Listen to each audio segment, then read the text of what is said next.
لیکن وہ ایسا بادشاہ ہے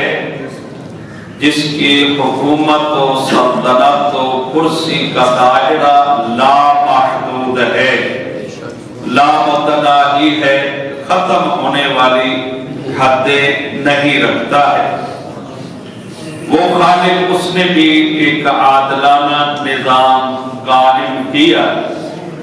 تاکہ میری مخلوق اس کے تحت رہ کر اچھی زندگی بسر کر سکے،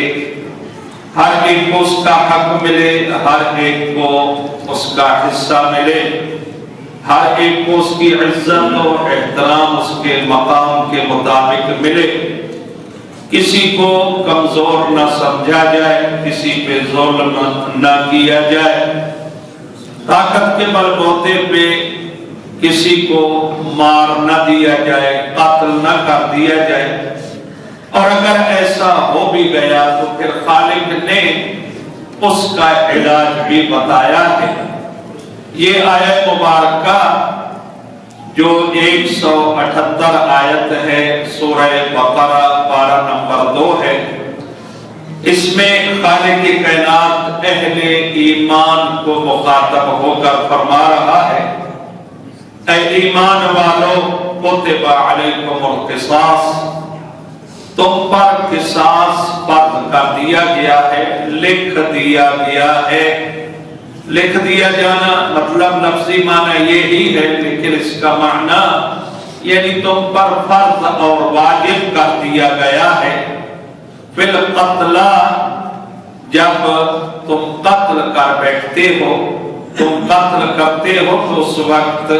اس کا ایک بدلہ ہے، آپ اس کا ترجمہ قصاص کا یہی کر سکتے ہیں۔ اور دیت کے مقام پہ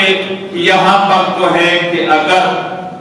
الحر بالحر کسی نے آزاد کو قتل کیا ہے تو اس کے بدلے میں آزاد کو قتل کیا جائے، اگر غلام قتل کیا گیا ہے تو بدلے میں غلام قتل ہوگا، اگر عورت قتل ہوئی ہے تو قصاص کے طور پر اس کے بدلہ میں عورت کو قتل کیا جائے گا۔ ایک اور آیت مبارکہ ہے جس میں دیت کو بیان کیا گیا ہے، السن بالسن، یعنی حتی دانت تک اس کو بیان کیا گیا کہ دانت کے بدلے میں دانت ہوگا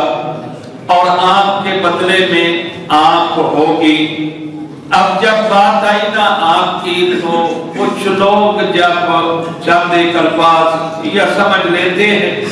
تو وہ سمجھتے ہیں کہ ہم اب علمی سمندر بن گئے ہیں، اور پھر ایسے عقیدے کے مطابق ہوتے ہیں کہ قرآن پہ اعتراض کرتے ہوئے بھی ان کو احساس نہیں ہوتا ہے۔ یہی انڈیا کی جو گاندھی تھے صاحب، جب انہوں نے یہ قرآن کا نظام سنا، کہا گیا کہ مسلمان کہتے ہیں کہ ہمارا قرآن ہمیں حکم دیتا ہے کہ آنکھ کے بدلے میں آنکھ ہوگی، یہ بھی اس کی دیت ہے۔ اب وہ کہنے لگا مجمع عام میں، دیکھو مسلمان کیا کرنا چاہتے ہیں، ان کا قرآن کیا کہتا ہے، یہ بھی کوئی قانون ہے۔ اس طرح سے اگر آنکھ کے بدلے میں آنکھ ہوگی تو پھر تو پوری دنیا کے لوگ اندھے ہو جائیں گے، اس کی آنکھ نکالو، اس کی نکالو، اس کی نکالو، اس کی نکالو۔ لیکن نہیں، ایسا نہیں ہے، قرآن